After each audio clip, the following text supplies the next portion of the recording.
우리 국어과 수업 부분에서 뒷부분 내용이 있었죠. 오늘 그 공부 마저 하고 그다음에 수업 설계 관련된 공부를 연결해서 하는 걸로 하겠습니다. 먼저 우리 7주차 국어과 수업의 교재에서 학습자의 세 가지 학습 행위부터 쭉 들어가겠습니다. 해당된 부분 찾아서 준비해 주시기 바랍니다.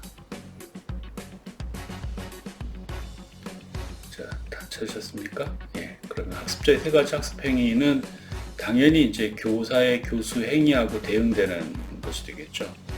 여기 교사가 있고 저기 학습자가 있다고 할 때 교사의 교수 행위, 학습자에 연결되는 교사의 교수 행위에 5가지 있다고 얘기했어요. 그렇죠? 기억납니까? 크게 묶어서 2가지가 대응이 되고 있는데요. 첫 번째 게 설명이죠. 설명은 교사로부터 학습자로 지식이 직접적으로 전달되는 과정이라고 볼 수 있겠어요. 근데 교사하고 학습자 사이에 지식의 격차가 있기 때문에 교사 쪽에서 학습자 쪽으로 지식이 넘어갈 때는 학습자의 인지 수준, 학습자의 흥미나 관심, 학습자의 배경 지식에 맞춰서 이게 넘어가야 되겠죠. 그거 우리 뭐라고 용어 사용했었죠? 예, 교수학적 변화이라는 말을 썼습니다. 교사학적 변화를 통해서 교사의 지식이 학습자가 수용할 수 있는 수준으로 변화가 되는 거예요. 그거는 여러분에게는 뭐로 설명을 했었냐면 이거 가지고 잠깐 표시하고 하겠습니다. 뭘로 설명했었냐면 이제 교사의 수준이 이렇게 있고 학습자의 발달이 요거 시간이고요. 요거는 이제 인지 수준 내지는 지식의 수준이라고 얘기하겠습니다. 요거는 뭐 교사라고 썼긴 했지만 평균적인 성인의 지식 수준이라고 이렇게 얘기할 때 학습자는 이렇게 하면서 이제 간단 말이에요. 표시를 좀 잘못했네요. 이렇게 설명해야 될 것 같아요. 설명의 틀을 이렇게 가야 되겠네요. 이 틀로 설명해야 되겠네요. 태어났을 때는 사실은 언어를 사용하지 못하니까 사고력은 있는데 비언어적 사고력을 사용을 하는 거예요. 언어를 학습하게 되는 시기, 2살 이후부터 이제 언어적 사고들이 형성이 되고 발달하면서 학령기가 되면 이제 지식이 급속하게 발달할 수 있는 개연성이 생기고요. 초등학교 3학년에서 5학년 사이에 비학적 발전들이 좀 있어요. 그래서 보통 예전에 6학년이라고 얘기했는데 뭐 5학년 정도가 되면 성인의 한 90% 정도 수준의 지적 수준에 도달한다 이렇게 얘기하죠. 그 외에는 배경 지식에 의해서 축적되는 지식의 정도 차이가 이제 삶의 경험에 의해서 생기는 건데 그 지식의 차이가 나머지를 구성한다고 볼 수 있기 때문에 사실 중요한 학습들이 초등학교 3학년에서 5학년까지 기능적 학습기의 초기 단계에서 이제 이루어진다고 볼 수 있겠습니다. 근데 성인은 이 정도 수준에 있고 학습자는 이 수준에 있죠. 중학교, 고등학교까지도 사실은 이 수준의 격차는 있습니다. 고등학생들에서 생기는 격차는 배경지식의 차이에서 생기는 격차가 있고요. 여러분하고 나 사이에 생기는 격차도 사실은 배경지식의 차이에 기인한 부분이 큽니다. 학습의 수준에 의해서 발생하는 부분은 그 해당된 부분에서는 엄청난 차이가 있을 수는 있겠지만 전반적인 지식의 구조로 본다면 그것 아주 미미한 비중을 차지하는 거니까요. 그게 살면서 굉장히 중요한 역할을 하긴 하지만 미미한 역할을 차지하고 비중을 차지하고 있기 때문에 큰 차이는 없겠는데 고등학교 졸업하기 전까지의 과정이나 중학교나 초등학교 같은 경우에 있어서는 지식의 격차들이 꽤 있다고 볼 수 있겠습니다. 그러면 이제 교사가 가르치는 교사의 언어가 성인의 언어인 상태에서 가르치게 되면 이 격차를 넘어가지 못하고 학습자들은 비고치키가 말한 바에 따르면 전제 발달 영역에 의해서 발달해 가는데 이 전제 발달 영역까지 이 교사의 언어가 내려오지 않으면 교사가 전달하려고 하는 또는 학습자들에게 학습하게 하려고 하는 지식이 여기까지 내려오지 않게 되면 학습자들은 학습을 할 수 없는 그런 상태가 된다는 겁니다. 그렇죠? 그래서 설명에 있어서 교수학적 변환의 역할이 굉장히 중요하다 이렇게 얘기할 수 있겠습니다. 또 하나는 뭐라 그랬죠? 네, 지시라고 얘기했습니다. 지시는 이제 교사가 학습자에게 직접적으로 지식을 주는 건 아니지만 학습자의 수행이나 학습자의 학습 활동들을 통해서 또는 이제 또는이 아니라 같은 거겠네요. 교사의 설명을 어떻게 수용하느냐, 교사가 설명한 내용들을 학습자가 어떻게 적용을 하느냐, 학습을 스스로 하기 위해서 어떤 학습 활동들을, 행위들을 해야 되느냐, 어떤 배경들을 형성을 해야 되느냐 등등과 관련된 것들을 규정해 주는 게 지시예요. 이 지시 역시 마찬가지로 이 격차를 넘어서는 지식을 주면 지시가 너무 복잡하다거나 연속적이거나 구조화되어 있는 것들을 계속적으로 주게 되면 학습자가 지시를 명료하게 받아들일 수가 없어서 마찬가지로 학습을 할 수가 없겠는데요. 어쨌든 이 지시는 직접적으로 지식을 주는 대신에 학습자로 하여금 지식이든 기능이든 태도들을 수용할 수 있게끔 하는 행동화되어 있는 어떤 규칙들, 절차들 또는 뭐 약속들을 전달함으로써 학습자로 하여금 학습할 수 있게끔 만들어주는 거예요. 그 두 가지가 교사의 교수 행위에서 이제 첫 번째 중요한 부분을 차지하는 겁니다. 두 번째는 여기도 이제 두 가지가 있는데요. 두 번째는 요 설명이나 지시가 학습자하고 관계를 맺으려면 요 사이에 이렇게 매개적인 관계들을 만들어주는 게 있겠죠. 관계적인 매개를 만들어주기 위해서 하게 되는 겁니다. 첫 번째는 호명입니다. 호명을 통해서 교사하고 학습자가 관계를 형성하게 되고 이 관계 형성에 의해서 학습자가 교사가 설명하거나 이건 이제 쉽게 풀이하는 거죠. 지시하거나 명확하고 구체적으로 제시하는 거죠. 에 의해서 지시되는 교수 활동을 학습자가 수용을 할 수 있는 관계가 첫 번째로 형성이 됩니다. 그 다음에 첫 번째로 관계가 형성되면 교사는 지시를 통해서 학습자로 하여금 설명을 수용할 수 있게 하거나 학습자 스스로 활동을 할 수 있게끔 해주는 교수 행위를 하게 되는데 이때 이 교수 행위들이 제대로 이루어졌는지를 점검하는 활동들이 필요하죠. 피드백의 활동들을 하게 되는 게 이 발문입니다. 발문은 답변을 요구하는, 반응을 요구하는 일련의 이제 교수 행위로서 이 지시라고 하는 것이 직접적으로 제공되는 거라면 발문이라고 하는 건 간접화된 방식으로 제공되는 거라고 얘기할 수 있겠죠. 그런데 발문과 지시가 그런 기능적 성격은 유사한 기능적 성격은 있지만 기본적인 역할에 있어서는 발문의 역할은 학습자로 하여금 새로 어떤 학습을 스스로 하게끔 만드는 직접적인 기능을 하는 게 아니라 요 교사하고 학습자 사이에서 교수 행위들이 학습자와 관련을 제대로 맺을 수 있게끔 촉진하는 그런 기능들을 갖는 겁니다. 그래서 그 과정들이 이루어지게 되면 이제 교사는 학습자에게 학습 활동들이 제대로 이루어졌는지 점검을 하고 학습자로 하여금 학습의 효능성, 학습자 스스로가 학습을 잘 이루고 있다라고 하는 자기 효능감들을 높여주고 학습 방향들을 스스로 점검해서 계속 갈 건지, 보충을 할 건지, 또는 심화할 건지를 결정해주는 그런 활동들이 필요한데, 그게 바로 평가라고 얘기하는 겁니다. 그래서 교사의 교수 행위 5개를 이렇게 평면에 놓고 얘기를 하게 되면, 기능적으로는 좀 성격은 다른데요. 첫 번째는 교사가 학습자에게 학습할 내용을 관련해서 제공해 주는 거고요. 두 번째는 교사하고 학습자의 교수와 학습 관계들을 형성해서 촉진하는 기능을 하는 거고요. 그 다음에 평가라고 하는 것은 이 과정들을 점검을 해서 보완하거나 촉진하는 그런 행위들을 한다는 거죠. 이해가 되겠죠? 거기에 대해서 학습자도 능동적인 존재니까 능동적인 존재로서 학습자의 학습 행위가 있겠죠. 그 학습 행위에 해당되는 부분들을 또 도해로 나타내면 여기 이제 학습자라고 얘기한다면 첫 번째는 이렇게 외부로부터 기존에 없었던 어떠한 내용들이 들어와서 학습자의 내면에 자리 잡게 되는 겁니다. 그리고 수용이라고 얘기하는 거고요. 수용의 가장 기본적인 성격은 설명에 의해서 만들어지는 기억입니다. 그렇죠? 그리고 그 기억들이 학습자 스스로 유의미하게 만들기 위해서 학습자는 그것들의 맥락이나 배경들을 형성을 해요. 그것들을 주는 것들은 물론 설명에 의해서도 이루어지고 지시에 의해서도 이루어지는데 이런 과정에 의해서 만들어지는 것이 수용이다 라고 하는 겁니다. 두 번째는 이렇게 일단 수용이 되고 나면 경험으로 축적이 됩니다. 기억 속에 있었던 것들을 다시 끄집어내서 그것들 경험으로 활용을 하고 물론 이제 교사가 직접적으로 이렇게 설명이든 지시에 의해서 하지 않더라도 학습자 스스로가 자기 주도적으로 경험을 하거나 학습할 수도 있겠죠. 역시 마찬가지로 지식이든 기능이든 이 경험의 형식으로 축적이 됩니다.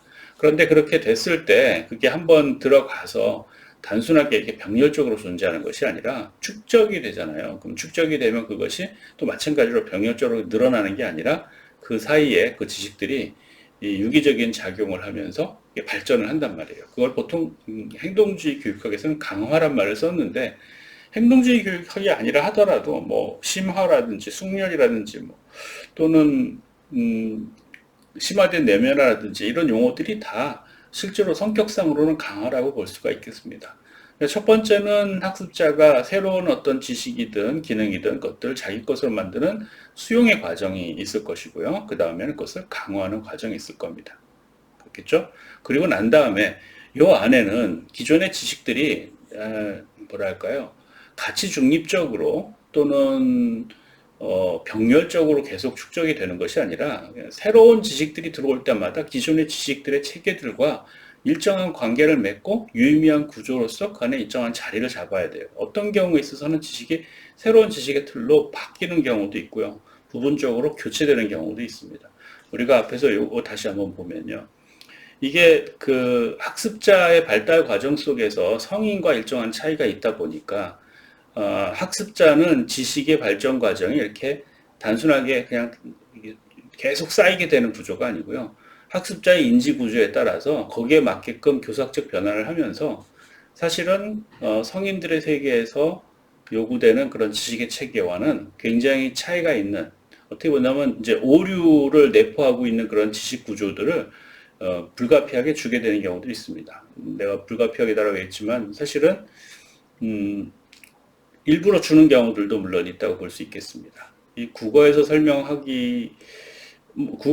수도 있겠네요. 예컨대 우리 조사 공부를 하잖아요. 중학교 때 조사를 공부를 하는데 조사는 체온 뒤에 붙어서 기능적인 역할을 하고 물론 품사적인 기능은 갖고는 있지만 띄어쓰지는 않고 뭔가 다른 품사하고 형태적으로 다르잖아요. 그렇죠? 근데 우리는 그걸 품사라고 설명을 합니다. 학교문법에서는 그렇게 돼 있고 품사 가운데 하나로 설명을 하는데, 그런데 일부 학자들 가운데는 이 조사의 기능이 체언에 붙어 있기는 하지만 사실 용언에 붙어 있는 비슷한 기능을 하는 거 뭐라고 부르죠? 예, 용언이라고 부르는데 이 용언이 하는 역할이랑 기능적으로 같은 기능들을 한다고 설명을 합니다. 그렇게 된다면 이거를 품사라고 따로 띄는 것보다는 둘 다이 우리 실제 형태소라고 얘기하는 것들에 붙어서 기능을 한 문장 속에서 기능을 하는 형식 형태소들 있잖아요. 그 형식 형태소라고 하는 본질적인 성격은 같으니까 이걸 같은 걸로 묶어서 볼 수 있지 않느냐. 뭐 엄이라는 말을 쓰지 않더라도 뭐 그렇게 같은 기능을 할 수 있지 않겠느냐라고 설명을 하는 학자들도 있단 말이에요. 만약 우리가 지식을 발전시키다 보면 과거와 다른 식으로 설명하는 일들이 생길 수가 있습니다. 그리고 이 두 가지 또는 다 여러 가지의 설명들은 하나의 지식 체계 내에서 공존할 수 없는 경우들이 있어요. 그럼 불가피하게 지식이 발달하면서 기존의 지식 체계들을 버리고 새로운 지식 체계, 지식의 구조들을 받아들여야 되는 경우들이 있는 겁니다. 그러니까 어렸을 때 천동설이 세상을 합리적으로 설명하는 도구처럼 수용이 됐다가 이제 나이가 들면 지동설 체계로 바꾸고 그 다음에 올라가게 되면 이것들이 다 상대적으로 존재하게 되는 그런 그 우주관으로 변동되는 과정들도 마찬가지로 지식의 체계 또는 구조가 변동되는 겁니다. 이걸 패러다임 시프트라고 얘기해요. 그러니까 패러다임 전환이라는 말을 쓰는데 패러다임 전환을 하게 되려면 기존의 지식이 가지고 있었던 부분들은 사라져야만 새로운 지식이 들어올 거 아니겠어요. 그렇죠?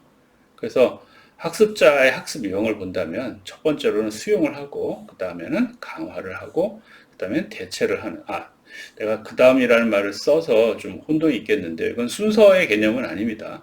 이 세 가지의 방식들이 학습 활동으로 이 안에서 작동을 할 수 있게끔 되는 거죠. 그래서 어떤 설명은 강화를 위한 설명, 어떤 설명은 수용을 위한 설명, 어떤 설명은 대체를 위한 설명 이렇게 기능하는 것처럼 나머지의 과정들도 거기에 따라 학습자가 어떻게 학습을 수용하느냐에 따라서 학습이 원활한 이 관계들을 맺을 수가 있다라고 하는 게 이제 학습자의 학습 행위와 관련된 설명인 겁니다. 여기까지 일단 일단락을 짓고요. 이제 수업과 관련된 몇 가지 개념들을 이제 여러분하고 같이 공부를 할 필요가 있어서요. 그 다음에 나오는 학습의 목표부터 하나씩 점검을 하도록 하겠습니다. 잠깐만 좀 지우도록 할게요.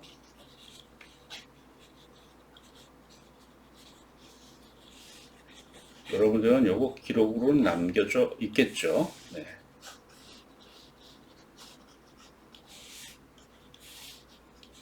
이제 수업으로 들어가서 공부를 좀 하도록 하겠습니다. 수업이라고 하는 것은 우리가 앞 시간에 공부한 바에 따르면 크게 수업의 흐름이 시간의 구성에 따라서 존재한다고 할 때 수업은 크게 세 개의 구성으로 이루어진 걸로 모델화할 수 있다. 물론 4개, 5단계 이렇게 나눌 수는 있지만 유의미함이 상대적으로 떨어진다고 얘기했잖아요. 그래서 처음, 중간, 끝 또는 시작, 본, 마무리, 뭐 도입, 전개, 정리 어떤 용어를 쓰든 간에 3개의 구간으로 정해서 학습을 진행을 하면은 수월성이 높아진다는 거죠. 그럼 요 3개의 각각의 기능들이 있을 거 아니에요. 요 앞부분은 수업에서 요 내용에서 요 본 학습에서 하게 될 학습들을 준비하는 과정이 되겠죠. 준비하고 시작이 되겠죠. 예. 그 다음에 여기서는 이제 학습의 본 학습 자체가 이루어지면서 이렇게 단계적으로 목표 또는 과제 또는 문제 해결이라고 하는 방향성을 가지고 이렇게 학습이 전개가 될 거고요. 학습이 전개가 되는지를 점검하고, 점검이라는 건 평가를 말하는 겁니다. 점검을 하고 그 다음에 최종적인 판단들을 내리는 과정들이 있을 거란 말이에요. 각각에 따라서 수업의 요소들이 존재하게 되는데 요거는 여러분에게 뭐라고 설명했습니까? 이렇게 거울상을 구성을 하고 있다. 이렇게 거울상을 구성하고 있다고 설명한 적이 있었죠. 네. 이 과정 속에서 이 도입이라고 하는 부분 또는 뭐 준비, 시작, 뭐 처음 이렇게 볼 수 있는 여기서의 주요한 요소들로 가장 중요한 게 뭐라고 얘기했습니까? 가장 중요한 거. 네. 학습 목표라고 얘기했어요. 기억나죠? 네. 있지는 않았을 겁니다. 학습 목표가 이 도입 부분에서 가장 중요한 요소이고요. 그래서 학습 목표를 어떻게 설정하느냐에 따라서 이 학습의 구조가, 그러니까 수업의 전개 자체가 성공적이냐 아니면 그렇지 않느냐 하는 것들이 결정된다는 뜻이에요. 여기 적어 놓은 거는 일반적인 수업에서 학습 목표를 어떤 식으로 정리하느냐 하는 부분이고요. 여러분들이 교사학습 과정을 만들 때 매우 중요한 부분이니까 꼭 기억해 두기 바랍니다. 첫 번째, 외워둬야 됩니다. 한 차시 수업에서는 하나의 학습 목표를 갖도록 한다. 한 차시 수업이라고 하긴 했는데 사실은 이제 차시 개념으로 볼 수도 있겠고 단위 수업 개념으로 볼 수도 있습니다. 하나의 단위 수업. 어떤 경우에는 2, 3차시가 하나의 단위 수업이 될 수도 있겠고요. 많은 경우는 이제 학교에서는 한 차시 수업으로 단위 수업을 하기도 하는데요. 경우에 따라서는 프로젝트 학습처럼 뭐 5에서 10 차시 정도를 학교에 묶어가지고 진행하기도 하는데 이렇게 수업의 단위에서 학습의 목표들은 하나의 학습 목표로 제시하는 게 좋겠다 하는 겁니다. 그러면 여러분들이 수업이 되면 내가 이제 수업에서 설명을 했으니까요. 이 칠판이라고 가정해 보겠습니다. 기억날 거라고 봅니다만 이 칠판 가운데 학습의 제재, 구체적인 그 자료, 교재와 관련되어 있는 단서들이요. 공유해야 될 단서들을 보통 쓰고 이쪽에다 학습 목표를 이렇게 제시해서 시작한다고 얘기했었죠. 여기 학습 목표에다가 학습 목표 1 뭐뭐 한다, 학습 목표 2 뭐뭐 한다 이렇게는 안 쓴다는 거예요. 그 대신에 학습 목표 1이 아니라 그냥 학습 목표 하나만 쓴다는 거죠. 뭐 1이라는 거 굳이 쓸 필요 없지. 왜 그러면 복수의 학습 목표를 쓰지 않고 단수의 학습 목표를 쓰느냐? 복수의 학습 목표를 쓴다면 수업이 결국 어떻게 된다는 겁니까? 수업이 있고 수업이 세 부분으로 구성되어 있다고 이렇게 얘기할 때 학습 목표는 최종적으로 두 개가 동시에 실현되지는 않죠.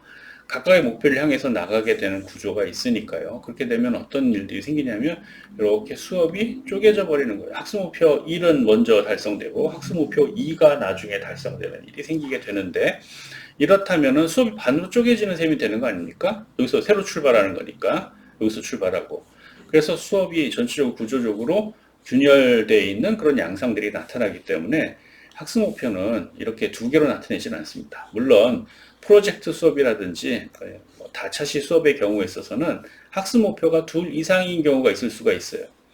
그러니까 학습 목표 1, 학습 목표 2인 경우는 어떤 경우가 많다고요?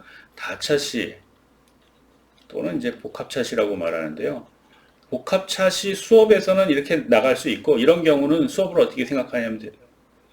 미안합니다. 이게 평평한 거라고 해요. 수업이 있을 때 목표를 어떻게 봐야 되냐면 이렇게 건너뛰어서 여기 최종적 목표점이라고 보고 학습 목표 1은 어떠냐? 과정, 방법, 경로 뭐 이런 성격을 가지고 있는 상대적으로 조금 더 수월하고 그리고 학습 목표 2에 방법적 그 도움을 주는 것을 학습 목표 1로 하나 설정하고 그 다음에 전체 목표에 해당되는 거 학습 목표 2로 설정을 해서 이렇게 단계적으로 가는 방식으로 줄 수는 있어요. 근데 이거는 단일 차시, 한 차시 수업에서 이루어진다기보다는 복합 차시 수업에서 이루어진다고 보는 것이 맞을 거예요. 꼭 기억해 두기 바랍니다. 여러분들이 대개 이제 이번 학기에 실습을 하게 될 학습은 단위 시간 중에서도 한 차시 수업을 준비하면서 이루어지는 거기 때문에 그럴 때는 명료하게 하나의 학습 목표를 가지고 있는 것이 학습의 성과들을 점검하고 평가하고 확인하는데 훨씬 더 분명하다는 뜻이 되겠습니다. 기억해 두도록 하기 바랍니다. 요 이제 두 번째 설명도 같이 있죠. 만약에 수업이 복합차시로 이루어질 때는 계기적이거나 단계적인, 그러니까 계기적이거나 단계적인 학습 목표를, 복수 학습 목표를 가질 수가 있다 하는 뜻이 되겠습니다. 그거는 단일 차시에서는 어떻게 구현되느냐? 단일 차시는 목표로 얘기하지는 못하지만 세 개가일 때 여기에 학습 활동이 있다고 했잖아요. 그리고 기억나는지 모르겠는데 이 학습 활동을 보통 핵심 학습 활동이라고 불러요. 핵심 학습 활동은 보통의 경우는 이렇게 3개 정도가 있습니다.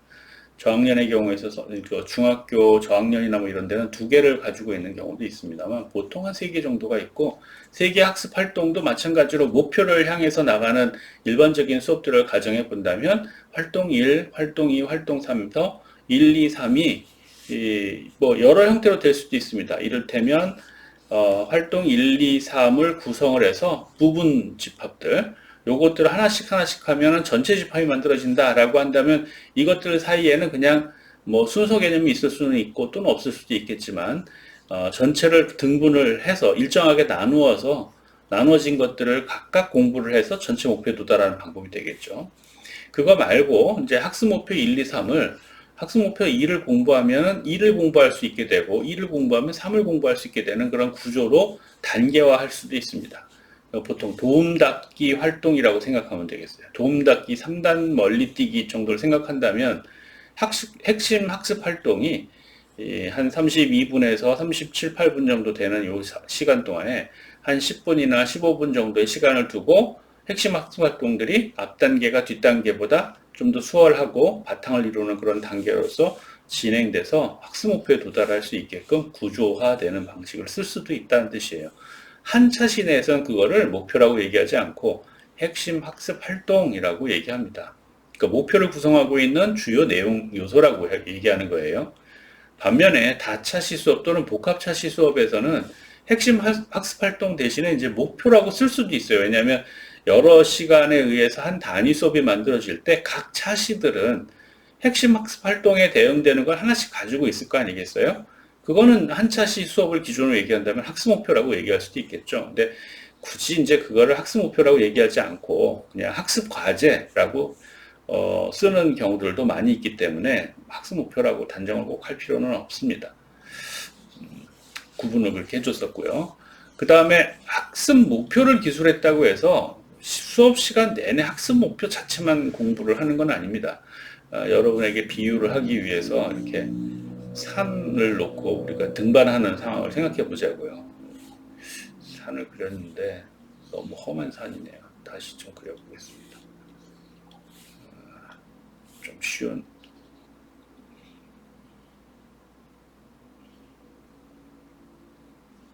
뭐 이런 산이 있다고 가정해 보자고요.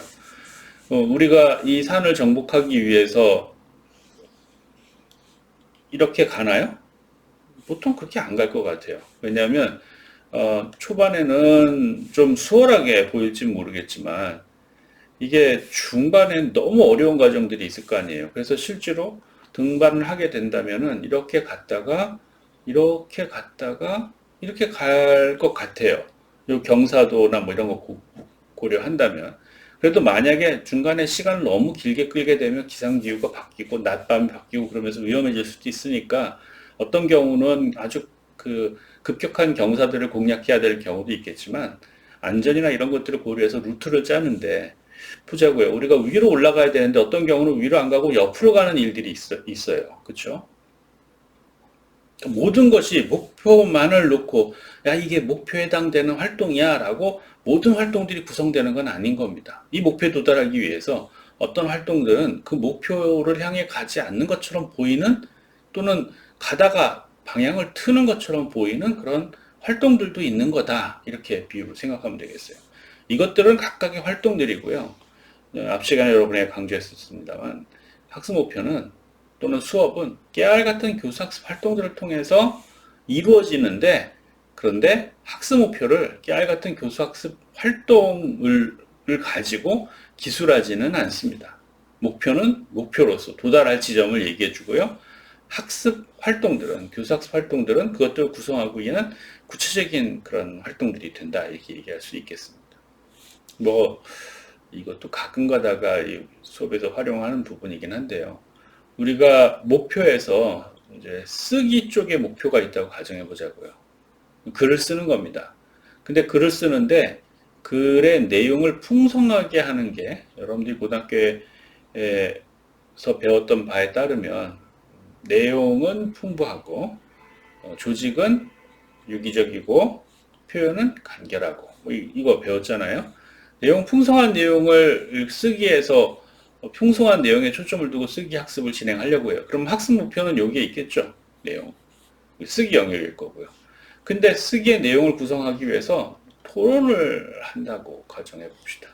실제로 이게 교사학습 목표에 있었던 때가 성취 기준에 있었던 때가 있습니다. 이번 교육과정 아닌데 토론을 통해서 학습을 하는 겁니다. 토론을 왜 하죠? 쓰기에서 내용 풍성하게 하는 건데 토론은 자기 주장을 강화하려고 토론을 하는 게 아니라 다른 사람의 의견을 듣고 다른 사람의 의견으로부터 구성되는 논리나 근거들을 내가 가지고 있는 논리나 근거들과 비교해서 내가 스스로 보완할 수 있는 기회들이 생기기 때문에 그런 거 아니에요. 훨씬 더 설득력이 있고 논리적으로 엄정한 것들을 구축하는 데 도움이 되니까요. 결국 토론은 실제 토론에 있어서는 뭐 승리하려고 한다고 볼 수도 있겠어요. 자기 주장을 이렇게 다른 사람들이 수용할 수 있게끔 하기 위해서 토론한다고 할 수 있겠지만 토론 학습은 학교에서 하는 토론 학습은 다른 사람으로부터 내 토론의 주장이나 또는 근거들을 보강하고 강화할 수 있는 기회를 얻기 위해서 하는 겁니다. 그러기 위해서는 토론은 남에게 이기는 게 중요한 게 아니라 다른 사람의 주장의 논거와 주장의 배경들 그리고 그것이 가지고 있는 함이나 단점들을 파악하는 과정이 토론학습에서는 훨씬 더 중요한 의미를 갖죠. 만약에 쓰기 수업을 하는데 토론을 통해 가지고 쓰기 수업 한다면 이런 걸 겁니다. 토론을 통해서 글감을 확보해서 글감은 어디서 나온 거예요? 내 생각은 항상 있었던 거니까 토론 없이도 내용을 쓰겠죠. 근데 풍성하진 않겠죠. 토론을 통해서 내용을 생성해서 다른 사람들의 생각들을 통해서 그걸 통해서 그걸 반론을 제기하거나 또는 그것들을 통해 내 의견들을 보완하거나 필요하면 뭐 수정을 할 수도 있겠지만 그걸 통해서 내용을 풍성하게 할 수 있다는 거죠. 수업을 하나 구성해 본다고 해봅시다. 수업의 앞부분은 토론하는 걸 겁니다. 수업의 목표점은 쓰는 걸 겁니다. 앞부분에서 하는 활동은 쓰기 활동하고 무관해 보여요. 언뜻 보면. 왜냐하면 이것들은 각각의 활동들이고 각각의 활동들은 항상 목표점들을 보여주고 있지는 않기 때문에 그렇습니다. 하지만 이게 필요한 경우죠. 요걸 하게 되면 그 다음에 요걸 할 수 있는 바탕이 만들어지고 학습 목표에 훨씬 더 잘 도달하게 된다는 거예요. 그래서 활동하고 목표를 혼동해서는 안 된다. 수업은 이렇게 돼 있긴 하지만 목표는 핵심적인 학습 활동을 통해서 제시가 되고 아까 얘기했던 단계적인 거 하는 거다 하는 뜻입니다. 학습 목표, 요거는 한 차시의 핵심 학습 활동들이 과정적 단계적으로 이루어져 있다는 뜻을 말하는 겁니다. 이렇게 하나, 둘, 셋 정도의 핵심 활동이 있으면 학습 목표는 단계적으로 이렇게 심화되거나 올라간다는 뜻이 되겠죠. 학습 목표의 경우는 때로는 이제 단일한 수업에 있어서 학습 목표가 비교적 학습 내용 자체가 명료하고 단순한 거라면은 학습 목표 안에는 핵심적인 개념이 두 개 정도 구성된다고 볼 수 있어요. 이를테면, 뭐뭐를 안다, 뭐뭐를 이해한다. 그러면 뭐뭐를에 해당되는 그 내용이 지식의 내용으로서 중요한 거고요. 뭐뭐를 안다라고 하면은 그 한다의 앞에 들어가 있는 뭐 안다거나 이해한다거나 수용한다거나 하는 것들이 지식의 수준 상태일 때 이렇게 두 가지가 핵심 개념으로 등장하는 거고요. 요것들을 위해서 공부하는 조직이 있게 되고 그렇게 되면은 그 조직에 해당되는 부분들은 보통 한 두 단계 정도로 구성된다고 볼 수 있는 겁니다. 이게 이제 목표에 도달하게 되는 과정이 되는 거예요. 그런데 만약에 이제 기능적인 활동들을 통해서 무엇을 어떻게 한다라고 하면 뭐뭐를 통해 무엇을 뭐뭐 한다는 형식으로 될 거고 핵심 개념이 세 개가 되겠죠. 그 세 개 사이의 조합이 핵심 학습 활동들을 구성하는 거예요. 보통 이렇게 세 가지를 만들어집니다. 그래서 학습 목표는 이런 형태로 쓴다는 겁니다. 어떤 경우에 있어서는 요거까지 다 포함해서 어떤 경우는 이렇게만 표현돼서 학습 목표를 제시하는 방식으로 구성된다는 뜻이 되겠습니다. 이해되셨죠? 예. 학습 목표 부분이 사실은 제일 또 중요한 부분이기도 하니까 오늘 요 내용들은 꼭 잊지 말고 기억해 두고 여러분들이 모의 수업 이제 수업 연구를 하고 수업 나눔을 준비할 때는 요 내용들이 학습 목표 틀리지 않게끔 꼭 유의하기 바랍니다. 내가 꼭 볼 겁니다. 예. 그 다음에 학습 내용은 앞에서 얘기했었던 것처럼 핵심 학습 활동을 통해서 학습 내용이 구성됩니다. 그리고 뭐 달리 생각해 본다면 학습 목표하고 학습 내용이 결국 궤는 같기 때문에 학습 목표가 이렇게 있으면 그 학습 목표를 이루고 있는 핵심 요소, 핵심 개념들이 이렇게 조합이 돼서 활동 이렇게 만들어진다는 겁니다. 이게 하나씩 있을 수도 있겠지만 이건 사실은 수준을 얘기하는 거니까 이것만 존재하지는 않잖아요. 그래서 세 가지가 있다고 하면 이를테면 뭐뭐를 통해 뭐뭐를 뭐뭐 한다라고 하면 이 상태는 뭐뭐 한다는 수준의 상태에 해당되는 기술일 겁니다. 이게 핵심 내용일 거고요. 뭐뭐를 통해니까 그게 수단적인 과정일 거니까 이 맨 앞에 뭐뭐를 통해가 등장을 하겠죠. 그리고 그걸 통해서 도달하려고 하는 내용 요소들이 뭐 앞에 기술 될 수도 있고 뒤에 기술 될 수도 있겠지만 그 해당되는 조직들 이렇게나 이렇게 해당되는 조직들이 그 다음 단계의 핵심 활동이 있어서 이렇게 학습 목표는 도달을 해나가는 그런 과정들을 갖게 될 겁니다. 이게 핵심 학습 내용을 구성하고 있는 요소들이고요. 여러분들이 뭐 지난 시간에 도입과 정리에 해당되는 기본적인 요소들, 어떤 수업이라도 그런 요소는 가져야 된다라고 얘기했던 건 알겠고, 그러면 전개 부분은 어떻게 구성을 합니까? 라고 한다면, 전개 부분은 여러분들이 학습 목표가 있으면 학습 목표로부터 학습 내용을 추출을 해서, 여기다 판사에 해당되는 필기를 안 하더라도 여러분들 꼭 적도록 하세요. 여기 학습 목표면 학습 목표로부터 학습 내용 요소를 추출을 해요. 그래서 그 학습 내용 요소들을 가지고 여기에는 지금 학습 내용 요소에는 반영이 안 돼 있는 게 제재나 소재 부분은 표현이 안 돼 있어요. 목표에 도달하려면 구체적인 단서들이 있어야 되잖아요. 그러니까 그걸 가지고 하는 활동들이 있을 거니까 요 안에는 여기 이제 반영이 되는 겁니다. 반영이 되고 핵심 학습 활동으로 요 내용 요소들이 적용이 돼서 들어가고 그것들은 한 3단계에 거쳐서 내용들을 구성을 한다. 그리고 이 3단계는 앞에 봤던 것처럼 부분 집합들 이렇게 일부 3분의 1씩 이렇게 해서 전체를 구성할 수도 있겠고요. 단계적으로 계기적으로 이루어지는 학습 활동을 통해서 구성할 수도 있습니다. 학습 내용은 본질적으로는 학습 목표와 같지만 둘의 층위가 달라요. 이건 추상적이고 이거는 구체적입니다. 물론 이거보다 더 구체적인 것은 활동으로 구성되는 겁니다. 활동이 있고 이건 아주 구체적인 겁니다. 아주 구체적인 겁니다. 활동들은 내용을 구성하고 내용은 나중에 목표를 구성하는데 이것들은 이렇게 분리되어 있는 것이 아니라 활동을 일반화한 것이 내용이고요. 내용을 추상화한 것이 목표다 이렇게 생각하면 되겠어요. 거기도 설명을 했고요.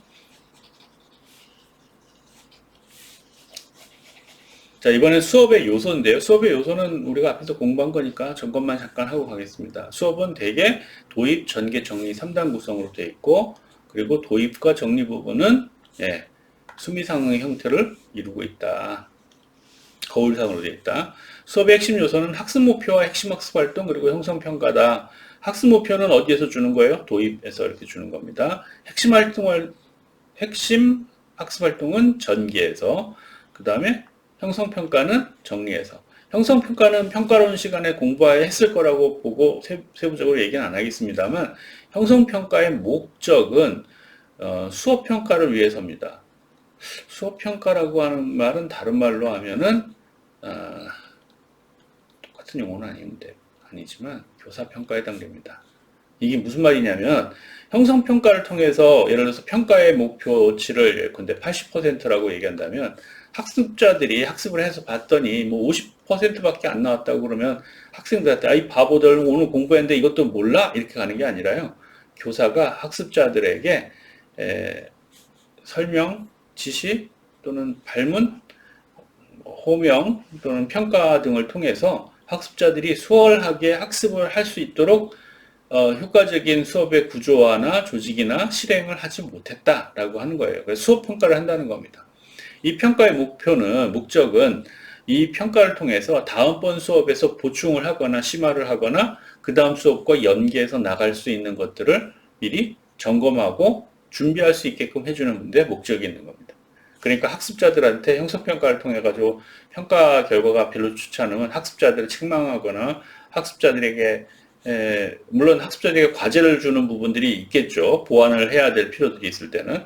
근데 학습자들에 대한 평정을 해서 학습자들에 대한 어떤 등급을 나누려고 하는데 목적이 아니라는 뜻이에요. 그래서 거꾸로 교사평가라고 얘기하는 겁니다.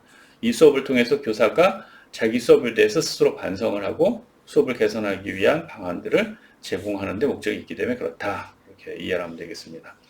수업은 계기적으로 이루어져 있다고 그랬죠. 수업의 전개 과정도 계기적이지만 수업과 수업 사이도 계기적이에요. 그래서 앞 시간의 내용을 이번 시간의 도입 부분에서 계기적으로 활용합니다. 배경식 활성화하기 또는 선행학습 확인하기 같은 것들이 다 해당된다는 건 앞 시간에 공부했고요.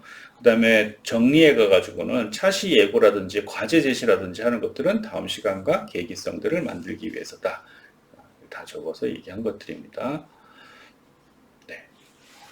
이제 이건 설명을 했다고 보고 지나가겠습니다. 짧게 정리하고 갈 수 있을 거라고 생각했는데 짧지가 않네요. 설명했네요. 이 부분들 기억 꼭 하세요. 다른 데서 못 배우는 겁니다. 정말로 이런 데다가 이거 표시해 둬야겠다. 정말로 중요합니다. 정말로 중요합니다. 꼭 기억하기 바랍니다. 수업에서 가장 중요한 부분들, 교사하고 학습자가 서로 각각 할 일이 다르다. 똑같은 거 하는 거 아니다. 교수학습이라고 하는 걸 붙여놨다고 해서 같은 거를 둘이 하는 거 아니다. 이거 나중에 교사학습 과정안 말할 때는 다시 얘기하겠는데요. 여러분들 교사학습 과정안을 보면 이제 교사학습 과정안의 그 틀 안에다가 수업의 단계, 수업 내용 요소, 그다음에 교사학습 활동을 적는데 교사학습 활동에다가 이렇게 적어놓는 부분들이 있어요. 여기 교수, 여기 학습 이렇게 적어놓은 거 있어요. 나중에 여러분들이 이제 보게 되는데 그러면 어떤 학생들은 여기하고 기술을 똑같이 하는 학생들이 있습니다. 예를 들어서 뭐뭐를 설명한다, 뭐뭐를 읽는다. 그런 거예요. 대응시키는 게 있습니다. 이렇게 쓰면 안 됩니다. 왜 안 될까요? 교사의 교수행위는 5가지라고 내가 유형화했습니다. 물론 이것도 3가지라고 해가지고 뭐 3가지 아니냐라고 할 수 있겠지만 아주 핵심적인 부분에 있어서는 구분점들이 달라요. 교사가 하는 교수행위하고 학습자가 하는 학습행위는 성격이 다릅니다. 따라서 이것과 이것 사이에 대응은 돼야 되겠지만 나중에 여러분들이 이제 요런 모습들을 보게 될 텐데요. 대응은 되겠지만 실제로 교사가 하는 것과 학습자가 하는 것은 서로 다른 겁니다. 등장인물들이 하나의 연극을 하는데 등장인물 A가 있고 등장인물 B가 있어서 수업을 하나의 역할극이라고 본다면 두 배우가 똑같은 대사 칩니까? 따라하기처럼? 그러지 않잖아요. 대화가 구성된다는 건 주고받고 하는 과정들을 통해서 전개되고 진전되는 것들이 있죠. 그래서 그 역할들이 다르다라고 하는 겁니다. 두 번째는 이러한 과정을 통해서 학습이라고 하는 건 본질적으로 기억이라고 얘기했죠. 그리고 기억은 핵심적으로는 지식이 형성되는 과정이라고 얘기했어요. 그러니까 수업에 의해서 이게 진전되는 것처럼 지식도 형성되는 것이다. 하는 얘기입니다. 세 번째는 우리가 학습자 중심 수업 또는 학습자 주도 수업이란 말을 많이 쓰게 될 것이고 여러분들이 현장 가면 또 이런 관점들을 가져야 됩니다. 하지만 이 과목에서는 학습자 주도 수업이라 하더라도 항상 나는 여러분에게 교사를 강조한다. 왜냐? 학습자 주도 수업은 학습자에게 학습을 맡기는 게 아닙니다. 학습자가 스스로 할 수 있게끔 교사가 환경과 조건들과 자원들을 만들어주고 그것들을 효과적으로 제공해 주는데 중요한 의미들이 있어요. 결국 교사가 제대로 하지를 않으면 학습자한테 야 니네들이 해봐 라고 한다고 해서 되는 게 아니라는 뜻입니다. 그래서 학습자 주도 수업이라 또는 학습자 중심 수업이라 하더라도 수업은 교사가 이끌어가는 거다 라고 하는 관점 잊지 말기 바랍니다. 그렇지만 동시적으로 이 과목 전체 출발점에서 여러분이 얘기했지만 교육의 핵심적인 요소는 학습입니다. 수업에서도 핵심적인 요소는 학습입니다. 교사 학습 요소도 학습입니다. 따라서 이것들이 제대로 이루어지기 위해서는 수업은 여백이 있어야 됩니다. 이 여백이라는 건 다른 게 아니고요. 교사가 설명을 합니다. 수업에 교수의 5가지 행위가 있다고 할 때 5가지 행위 중에서 설명이라고 하는 것들이 어떤 수업에서는 주된 부분을 구성할 텐데요. 1시간 내내 설명을 했다. 그리고 보람찬 수업이었어. 라고 얘기하는 것은 무엇이 빠진 겁니까? 학습 부분이 빠진 겁니다.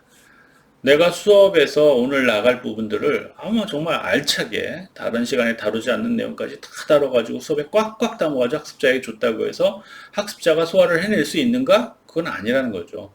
학습자가 수용할 수 있는 정도를 알아야 되고 거기 위해서는 기다림이라는 게 필요합니다. 학습자가 수용하는 시간 동안의 기다림.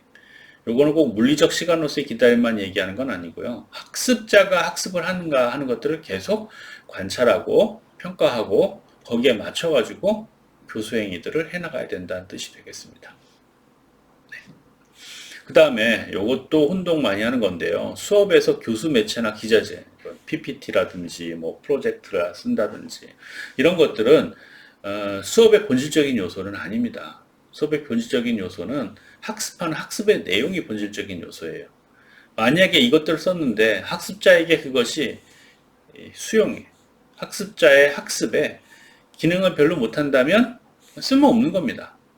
대표적인 경우가 예를 들어서 PPT 같은 경우입니다. PPT에서 여러분에게 애니메이션을 쓴다고 가정해 보자고요. 애니메이션을 쓰면 학생들은 신기하다. 막 뿅뿅 나타나기도 하고 샥 사라지기도 하고 기술적으로 되게 뛰어나 보일 텐데 요 애니메이션 기법이라고 하는 기술은 학습자의 학습의 효율성, 학습을 잘하게 하는데 어떤 기능을 할까요? 어떤 기능? 할 수 있는 기능의 최대치는 동기부여입니다. 흥미를 유발시키는 데 부분이 있습니다. 그런데 모든 PPT의 내용들이 다 이 애니메이션 되어 있으면 흥미는 점점 저감이 될 거예요. 아무리 맛있는 그 사탕이 있다 하더라도 사탕을 계속 100개씩 먹고 그럴 수는 없잖아요. 처음 하나 먹었을 때 효용성이 가장 높은 거고 반감이 되는 그런 반비례적 관계들을 갖고 있죠. 애니메이션도 마찬가지예요. 근데 애니메이션만 그런 것이 아니라 학습에 있어서 사용하는 수많은 매체들, 도구들, 기자재들, 심지어는 수업에 사용하는 교재들까지도 학습자의 도움에 적절하게 기능하고 학습자가 처음에는 흥미를 갖고 두 번째는 동기를 형성하고 세 번째 목표의식을 갖고 그 이후에는 지속적으로 학습을 해나갈 수 있게끔 해주는 성취감들을 주면서 이것들이 서로 잘 조직될 때만 수업에서 의미가 있는 것이다 하는 뜻이 되겠습니다. 마지막 다음 시간에 우리가 공부할 다음 시간이긴 한데요. 수업에서는 이게 다음 시간 중에 다 다뤄지게 될 부분이긴 합니다. 수업 설계도에 해당되는 교사학습 과정안이 매우 중요합니다. 그리고 난 전문가죠. 여러분들이 만들어낸 교사학습 과정안을 보면 여러분들이 수업을 얼마나 고민했고 어떻게 준비했고 수업이 성공할 것인지 성공하지 못할 것인지를 한눈에 알 수 있습니다. 정말 여러분들에겐 허탈하겠지만 한눈에 알 수 있어요. 수업이 어설플 수도 있겠고요. 실패할 수도 있습니다. 하지만 수업이 실패하는 것과 수업이 불가능한 것은 다른 거죠. 목표를 향해서 계획하고 그 계획된 것들을 실행하는 데 있어서 어떤 것들은 실행하기 어려운 게 있겠고요. 여러분들은 이제 보통 계획을 하면 그 계획이 실행되기 어려운 조건들이 많이 있겠죠. 근데 처음부터 실행이 안 되는 것들을 넣는 경우들도 있어요. 설계도가 모래 위에 콘크리트로 집을 져서 안전한 집을 짓겠다. 그냥 모래 위에요. 이거는 안 맞는 거죠. 모래 위에 져서는 안 되고요. 모래 파내고 그 밑에 단단한 기반을 만든 다음에 뭐 콘크리트 집이든 나무 집이든 뭐를 지어야지만 그게 안전해지는 겁니다. 그 차원이 다른 거죠. 어려운 것과 집을 멋있게 잘 짓고 구조적으로 안전한 집을 짓는 부분은 어려운 문제지만 집을 그렇게 져서는 안 되는 곳에서 집을 짓는 것들은 그거는 우리가 수업이라고는 얘기해도 애당초에 학습이 불가능한 조건에서의 수업이니까 그건 바람직하지 않다고 얘기할 수 있다는 뜻이 되겠죠. 오늘 그것과 수업 부분 중에서 수업의 학습 목표부터 수업의 요소들, 수업을 어떻게 구성해야 되는 관점들을 주로 좀 공부를 했습니다. 그리고 앞서서 학습의 세 가지 학습의 요소들을 공부했는데요. 여러분들이 가급적으로 학습을 많이 하면서 다음 시간 공부에 대한 준비를 해주었으면 좋겠습니다. 네, 오늘 수업은 여기까지 진행하고요. 이어서 그것과 수업 설계와 관련된 부분들을 공부하겠는데요. 조금 지금 것보다는 다시 이론적인 부분들이 조금 들어갑니다. 그래서 여러분들이 수업을 준비하는데 그렇게 기묘하게 필요하지 않다라고 하면 필요하면 좀 건너뛰기도 할 테니까 여러분들이 양해해 주시기 바랍니다. 여러분 오늘 수업 수고했습니다.